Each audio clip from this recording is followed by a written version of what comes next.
겉은 꽁꽁 얼어 있지만 그 아래에는 거대한 바다가 숨어 있을지도 모릅니다. 우리가 아는 바다는 하늘 아래 펼쳐져 있습니다. 햇빛을 받고 파도를 만들고 구름과 비로 다시 돌아옵니다. 하지만 우주에는 바다가 표면에 없는 세계도 있습니다. 겉으로는 얼음뿐인 죽은 행성처럼 보이지만 그 얼음 아래에는 지구의 바다보다 더 깊은 물이 숨어 있을지도 모릅니다. 우주에서 가장 중요한 바다는 눈에 보이지 않는 곳에 있을 수 있습니다. 지구에서 바다는 늘 표면에 있습니다. 바다 위에는 하늘이 있고 태양빛이 들어오고 바람이 파도를 만듭니다. 그래서 바다라고 하면 자연스럽게 푸른 수평선을 떠올립니다. 바다 위로 배가 지나가고 구름이 생기고 비가 내리고 다시 강물이 바다로 흘러갑니다. 우리가 아는 바다는 지구 표면에서 가장 생명력 넘치는 공간입니다. 하지만 모든 바다가 꼭 이렇게 드러나 있어야 하는 것은 아닙니다. 우주에는 표면이 전부 얼음으로 덮여 있는 세계가 있습니다. 멀리서 보면 흰색과 회색의 차가운 껍질만 보입니다. 바다도 없고 파도도 없고 생명도 없는 것처럼 보입니다. 그런데 그 얼음 아래에 액체 상태의 물이 숨어 있다면 이야기는 완전히 달라집니다. 어떤 행성이나 위성에서는 표면 온도가 너무 낮아 물이 액체로 남을 수 없습니다. 태양에서 너무 멀거나 대기가 너무 얇거나 별빛을 충분히 받지 못하면 표면의 물은 모두 얼어붙습니다. 그래서 겉보기에는 차가운 얼음 사막이 됩니다. 하지만 얼음이 표면을 덮고 있다고 해서 내부까지 전부 얼었다고 단정할 수는 없습니다. 얼음은 열을 막는 장벽이기도 하지만 동시에 열을 가두는 담요가 될 수도 있습니다. 표면은 우주의 추위에 노출되어 얼어붙어도 내부에서 올라오는 열이 얼음 아래에 갇히면 깊은 곳의 물은 액체로 남을 수 있습니다. 겉은 얼음이고 속은 바다인 세계가 가능한 이유입니다. 이런 얼음 밑 바다는 지구의 바다와 완전히 다릅니다. 지구의 바다는 위에서 햇빛을 받습니다. 하지만 얼음 밑 바다는 두꺼운 얼음 천장 아래에 갇혀 있습니다. 그곳에는 낮과 밤의 변화가 거의 의미 없을 수 있습니다. 햇빛은 얼음층을 깊이 통과하지 못하고 바닷속은 오래된 어둠으로 가득할 가능성이 큽니다. 바람이 직접 파도를 만들지도 못합니다. 하늘도 보이지 않습니다. 하지만 그렇다고 그 바다가 완전히 멈춰 있다는 뜻은 아닙니다. 내부 열이 있다면 물은 천천히 움직일 수 있습니다. 얼음 껍질이 갈라지고 다시 얼며 바다와 표면 사이에 물질 교환이 일어날 수도 있습니다. 어둡고 조용해 보여도 그 안에서는 아주 느린 순환이 이어질 수 있습니다. 얼음 및 바다를 가능하게 만드는 힘 중 하나는 내부 열입니다. 행성이나 위성은 만들어질 때 엄청난 충돌과 압축을 겪습니다. 작은 먼지와 암석 조각들이 모이고 서로 부딪히고 점점 커지면서 내부에는 많은 열이 남습니다. 또 내부에 포함된 방사성 원소가 아주 천천히 붕괴하면서 열을 만들 수도 있습니다. 지구도 표면은 태양의 영향을 크게 받지만 깊은 내부에는 뜨거운 멘틀과 핵이 있습니다. 화산과 지열은 태양빛이 아니라 행성 내부에서 나옵니다. 이런 내부 열이 얼음 아래 물을 완전히 얼지 않게 붙잡을 수 있습니다. 표면은 차갑게 얼어붙어도 아래쪽은 압력과 열 때문에 액체 물로 남아 있을 수 있습니다. 또 하나 중요한 힘은 조석 가열입니다. 거대한 행성 주변을 도는 위성은 행성의 중력을 강하게 받습니다.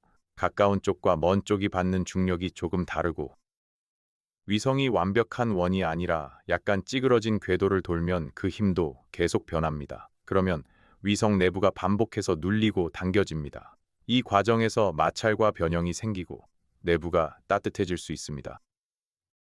마치 철사를 계속 구부리면 뜨거워지는 것처럼 천체도 중력에 의해 내부에서 열을 만들 수 있습니다.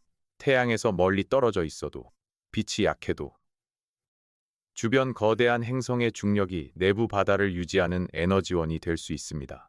그래서 목성이나 토성 주변의 얼음 위성들이 특별히 주목됩니다. 목성 주변의 유로파는 이런 가능성을 떠올리게 하는 대표적인 세계입니다. 유로파의 표면은 얼음으로 덮여 있고 그 얼음에는 길게 갈라진 줄무늬와 복잡한 무늬가 보입니다. 이 표면 지형은 내부에 액체 바다가 있을 가능성을 생각하게 만듭니다. 얼음 껍질 아래에 바다가 있고 그 바다가 움직이며 표면 얼음을 밀고 당겼을 수 있기 때문입니다. 유로파가 목성의 강한 중력 속에서 계속 흔들리고 눌리면 내부 열이 만들어질 수 있습니다. 그 열이 바다를 유지하는 데 도움을 줄 수 있습니다. 만약 유로파의 얼음 아래에 바다가 있다면 그것은 지구 밖 생명 가능성을 말할 때 가장 중요한 장소 중 하나가 됩니다. 표면은 차갑고 방사선도 강하지만 얼음 아래 바다는 보호받는 공간일 수 있기 때문입니다. 토성의 위성 엔셀라두스도 매우 흥미롭습니다. 이 작은 얼음 위성에서는 남극 부근에서 물질이 우주로 뿜어져 나오는 현상이 관측되었습니다. 얼음 틈 사이로 물과 얼음 입자, 여러 화학 성분이 분출되는 모습은 내부에 액체 물이 있을 가능성을 강하게 떠올리게 합니다. 더 놀라운 점은 이런 분출물이 우주 공간으로 나오기 때문에 반드시 얼음을 뚫고 내려가지 않아도 내부 바다의 일부 단서를 얻을 수 있다는 것입니다. 바다가 직접 모습을 드러내지는 않지만 바다가 내뿜은 숨결이 우주로 올라오는 셈입니다. 그 물질 속에 어떤 성분이 들어있는지 분석하면 내부 바다가 얼마나 짜고 어떤 화학 환경을 가지고 있는지 추정할 수 있습니다. 얼음 껍질은 생명에게 불리한 장벽처럼 보입니다. 햇빛을 막고 표면을 차갑게 만들고 바다를 어둠 속에 가둡니다. 하지만 동시에 얼음은 보호막이 될 수도 있습니다. 우주 공간에는 방사선과 미세 운석, 극단적인 온도 변화가 있습니다. 표면이 그대로 노출되어 있다면 생명체가 버티기 어려울 수 있습니다. 두꺼운 얼음층은 그 위험을 막아주는 천장처럼 작동할 수 있습니다. 얼음 아래 바다는 햇빛은 받지 못하지만 외부 충격과 방사선으로부터 보호받을 수 있습니다. 생명에게 필요한 것은 반드시 밝은 햇빛만은 아닐 수 있습니다.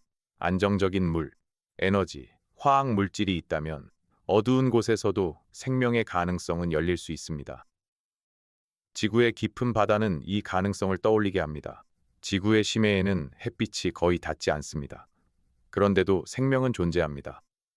해저 열수구 주변에서는 뜨거운 물과 광물이 뿜어져 나오고 그곳의 생명체들은 태양빛이 아니라 화학 에너지를 이용해 살아갑니다.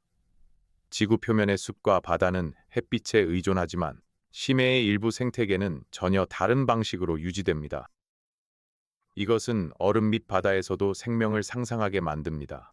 만약 얼음 아래 바다 바닥에 암석이 있고 그 암석과 물이 반응하며 에너지를 만든다면 미생물 같은 생명은 살아갈 수 있을지도 모릅니다. 어둠은 생명의 끝이 아니라 다른 방식의 시작일 수 있습니다. 중요한 것은 바다 바닥입니다. 얼음 아래에 액체 물이 있다고 해도 그 바다가 생명에게 좋은 환경인지 알기 위해서는 바닥이 무엇으로 되어 있는지 봐야 합니다. 바다가 암석층과 맞닿아 있다면 물과 암석 사이에서 다양한 화학 반응이 일어날 수 있습니다. 이런 반응은 생명 활동에 필요한 에너지원과 재료를 제공할 수 있습니다. 지구의 해저 열수구도 바닷물과 뜨거운 암석, 내부 물질이 만나면서 만들어집니다. 반대로 바다가 고압 얼음층 위에 떠 있고 암석과 직접 닿지 않는다면 생명 가능성은 줄어들 수 있습니다. 생명에게 중요한 것은 물의 양만이 아닙니다. 그 물이 암석과 만나고 에너지를 얻고 화학적으로 살아 움직일 수 있는지가 더 중요합니다. 얼음 밑 바다에서 물은 어떤 상태일까요? 지구 바다처럼 표면에서 바람이 불어 파도가 치는 모습은 아닐 것입니다. 위에는 두꺼운 얼음이 눌러 앉아 있고 아래에는 깊은 압력이 있습니다. 바닷물에는 염분과 여러 화학 성분이 섞여 있을 수 있습니다. 염분은 물이 어는 점을 낮추는 데 도움을 줄 수 있고 내부 바다를 더 오래 액체로 유지하는 역할을 할 수도 있습니다. 물의 순환은 매우 느릴 수 있습니다. 따뜻한 물은 위로 올라가고 차가운 물은 내려가며 해저 주변에서 화학 성분이 녹아 나올 수 있습니다. 이 모든 움직임은 지구의 날씨처럼 빠르고 눈에 띄지는 않겠지만 긴 시간 동안 바다 전체의 환경을 바꿀 수 있습니다. 하지만 바다가 있다는 것과 생명이 있다는 것은 다릅니다. 물은 중요하지만 전부가 아닙니다. 물만 있고 에너지가 없다면 생명은 유지되기 어렵습니다. 물만 있고 필요한 화학 물질이 없다면 생명 활동이 이어지기 어렵습니다. 얼음 아래 바다가 암석층과 맞닿아 있다면 가능성이 커집니다. 물과 암석이 만나야 다양한 화학 반응이 일어날 수 있기 때문입니다.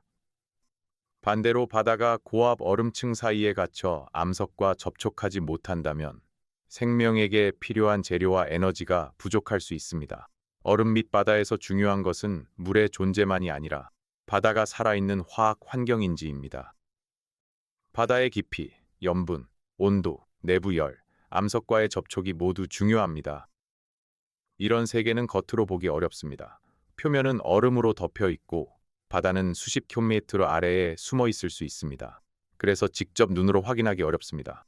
대신 표면의 균열과 지형, 얼음의 움직임, 자기장 변화, 중력 자료, 분출물 같은 단서들을 봅니다. 어떤 얼음 위성에서는 표면에 갈라진 줄무늬가 내부 활동의 흔적으로 보일 수 있습니다. 어떤 곳에서는 얼음 틈에서 물질이 우주로 뿜어져 나올 가능성이 있습니다. 그 분출물 속에 물, 염분, 유기물 같은 성분이 있다면 내부 바다의 존재와 성질을 추정할 수 있습니다. 바다에 직접 내려가지 않아도 바다가 남긴 숨결을 분석하는 것입니다. 자기장도 중요한 단서가 될 수 있습니다. 어떤 천체가 거대한 행성의 자기장 속을 지나갈 때 내부에 전기가 통하는 바닷물이 있다면 그 움직임이 자기장에 영향을 줄 수 있습니다. 짠물은 순수한 얼음보다 전기가 더 잘 통합니다. 그래서 자기장 관측을 통해 내부에 염분이 있는 액체 바다가 있는지 추정할 수 있습니다. 중력 자료도 도움이 됩니다. 천체가 완전히 단단한 얼음과 암석으로만 이루어졌는지 아니면 내부에 액체층이 있는지에 따라 미세한 움직임과 중력 반응이 달라질 수 있습니다. 우주 탐사선은 얼음을 직접 뚫지 못해도 자기장과 중력의 작은 변화를 통해 내부 구조를 읽어내려 합니다. 얼음 밑 바다는 지구의 바다와 완전히 다를 수 있습니다. 햇빛이 들어오지 않기 때문에 푸른빛도 없고 파도 소리도 없을 것입니다. 위에는 두꺼운 얼음 천장이 있고 아래에는 암석 바닥이 있을 수 있습니다. 물은 어둡고 차갑지만 내부 열이 있는 곳에서는 따뜻한 흐름이 생길 수 있습니다. 해저에서 광물이 녹아 나오고 화학 반응이 이어지고 작은 생명체가 있다면 그 주변에 모여 살 수 있을지도 모릅니다. 그 생명은 눈이 필요 없을 수 있습니다. 빛을 본 적이 없을 수도 있습니다. 낮과 밤의 개념도 없을 것입니다. 그곳의 시간은 태양이 아니라 내부 열과 화학 에너지의 흐름으로 움직일 수 있습니다. 만약 이런 바다에 생명체가 있다면 그것은 지구 생명과 전혀 다른 방식으로 살아갈 가능성이 큽니다. 표면 식물처럼 빛을 받아 자라지 않을 것입니다. 대신 암석과 물의 반응에서 나오는 에너지를 이용할 수 있습니다. 성장 속도는 느리고 생태계 규모도 작을 수 있습니다. 하지만 작다고 해서 중요하지 않은 것은 아닙니다. 생명체가 단순한 미생물 형태라도 그것은 우주에서 생명이 지구만의 현상이 아니라는 강력한 의미를 가집니다. 지구 밖 생명은 꼭 숲이나 동물의 모습으로 나타나지 않을 수 있습니다. 얼음 및 바다의 어둠 속에 있는 작은 미생물 하나가 우주 생명 탐사의 방향을 바꿀 수 있습니다. 이런 생명체가 있다면 지구의 생명체와는 생활 리듬도 다를 것입니다. 지구 생명은 대체로 하루와 계절의 영향을 받습니다. 빛이 오고 가고 온도가 변하고 계절이 흐릅니다. 하지만 얼음 밑 바다에는 그런 변화가 거의 없을 수 있습니다. 아주 오랜 시간 비슷한 어둠과 압력, 비슷한 온도와 화학 환경이 이어질 수 있습니다. 생명체가 있다면 빠르게 변화하는 환경에 적응하기보다 안정적이고 느린 환경에서 오래 버티는 방향으로 진화했을 가능성이 있습니다. 먹이도 풍부하지 않을 수 있습니다. 에너지가 적으면 생명체의 대사 속도도 느리고 번식도 느리고 생태계 전체가 지구 표면보다 훨씬 조용할 수 있습니다. 하지만 조용하다고 생명이 없는 것은 아닙니다. 얼음 밑 바다의 행성이나 위성은 생명 거주 가능 영역에 대한 생각도 바꿉니다. 보통 생명체가 살 수 있는 곳을 말할 때는 별에서 너무 가깝지도 멀지도 않은 거리를 생각합니다. 표면에 액체 물이 있을 수 있는 거리입니다. 하지만 얼음 밑 바다는 별빛과 거리에만 의존하지 않습니다. 태양에서 멀어도 내부 열과 조석 가열이 있다면 액체 물이 유지될 수 있습니다. 이것은 생명 가능성이 있는 장소가 생각보다 넓을 수 있다는 뜻입니다. 생명은 별빛이 적당한 표면에만 갇혀 있지 않을지도 모릅니다. 얼음으로 덮인 외곽의 차가운 세계도 내부에는 생명의 가능성을 품을 수 있습니다. 이 점은 우주 생명 탐사에서 매우 중요합니다. 지구와 비슷한 행성만 찾는다면 생명 가능성의 범위를 좁게 볼 수 있습니다. 지구처럼 표면에 바다가 있고 대기가 있고 적당한 별빛을 받는 행성은 물론 중요합니다. 하지만 얼음 밑 바다는 전혀 다른 가능성을 열어줍니다. 별빛이 약한 곳에서도 표면이 얼어붙은 곳에서도 생명에 필요한 물과 에너지가 내부에 숨어 있을 수 있습니다. 생명은 우리가 보기 쉬운 표면에만 존재하지 않을 수 있습니다. 가장 흥미로운 생명 후보는 망원경으로 푸르게 빛나는 행성이 아니라 겉으로는 아무것도 없어 보이는 얼음 세계일지도 모릅니다. 문제는 탐사입니다. 얼음 아래 바다에 직접 접근하려면 두꺼운 얼음을 뚫어야 합니다. 그 과정은 매우 어렵습니다. 얼음의 두께가 수 킬로미터에서 수십 킬로미터에 이를 수 있고 장비는 극한의 추위와 방사선을 견뎌야 합니다. 또 지구 생명체로 오염시키지 않도록 매우 조심해야 합니다. 만약 실제로 생명이 있을 가능성이 있는 바다에 지구 미생물이 들어가면 그곳의 환경을 오염시키거나 탐사 결과를 혼란스럽게 만들 수 있습니다. 그래서 얼음 및 바다 탐사는 단순히 드릴을 보내는 일이 아닙니다. 오염 방지, 에너지 공급, 통신, 자율 탐사 기술까지 모두 필요합니다. 가장 흥미로운 바다는 가장 접근하기 어려운 곳에 숨어 있습니다. 탐사선이 얼음을 뚫고 바다로 내려간다고 해도 문제가 끝나는 것은 아닙니다. 두꺼운 얼음 아래에서는 지구와 통신하기 어렵습니다. 전파가 물과 얼음을 쉽게 통과하지 못할 수 있기 때문입니다. 바닷속 탐사 로봇은 스스로 판단하고 움직여야 할 가능성이 큽니다. 어두운 바다에서 장애물을 피하고 물의 성분을 분석하고 해저를 찾아야 합니다. 생명 흔적이 있다면 그것이 진짜 그곳의 생명인지 아니면 지구에서 묻어간 오염인지도 구분해야 합니다. 얼음 및 바다 탐사는 우주 탐사이면서 동시에 심해 탐사입니다. 가장 먼 곳을 향한 탐사인데 방식은 가장 깊은 곳으로 내려가는 탐사와 닮아 있습니다. 얼음 및 바다가 존재한다면 그 규모도 놀라울 수 있습니다. 지구는 표면의 70% 이상이 바다로 덮여 있지만 어떤 얼음 위성은 크기는 작아도 내부에 매우 많은 물을 품고 있을 가능성이 있습니다. 물의 총량만 보면 지구의 바다보다 더 클 수도 있습니다. 겉으로는 작은 얼음 세계처럼 보이는데 그 안에는 거대한 바다 공간이 숨어 있는 것입니다. 이런 생각은 바다에 대한 감각을 바꿉니다. 바다는 반드시 넓은 표면이어야 하는 것이 아닙니다.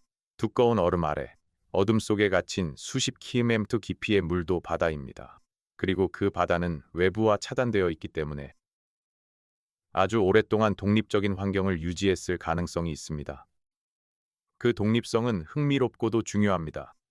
만약 얼음 밑 바다에 생명이 있다면 그 생명은 지구와 완전히 별개로 시작되었을 수 있습니다.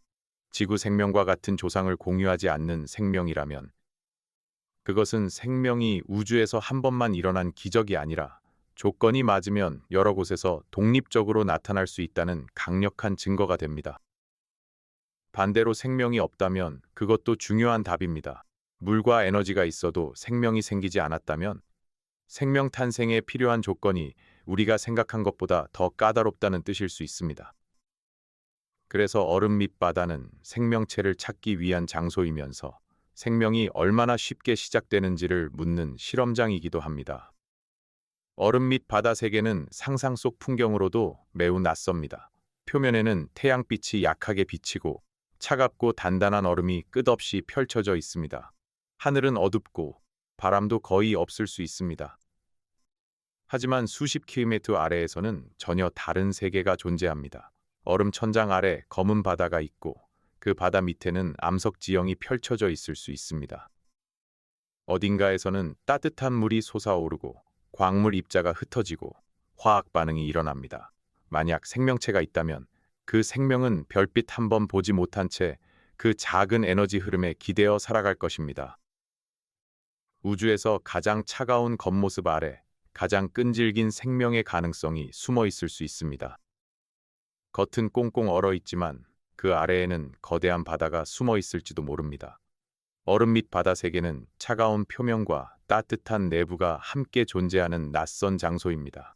표면은 죽은 얼음처럼 보이지만 아래쪽에는 액체 물이 있고 암석과 물이 만나며 화학 에너지가 생길 수 있습니다. 생명에게 햇빛이 꼭 필요하지 않다면 그 어둠 속에서도 작은 생명은 버틸 수 있을지 모릅니다. 우주에서 바다는 반드시 하늘 아래 펼쳐져 있지 않습니다. 어떤 바다는 얼음 천장 아래 숨고 어떤 바다는 별빛 없이 출렁이며 어떤 바다는 생명의 마지막 은신처가 될 수 있습니다.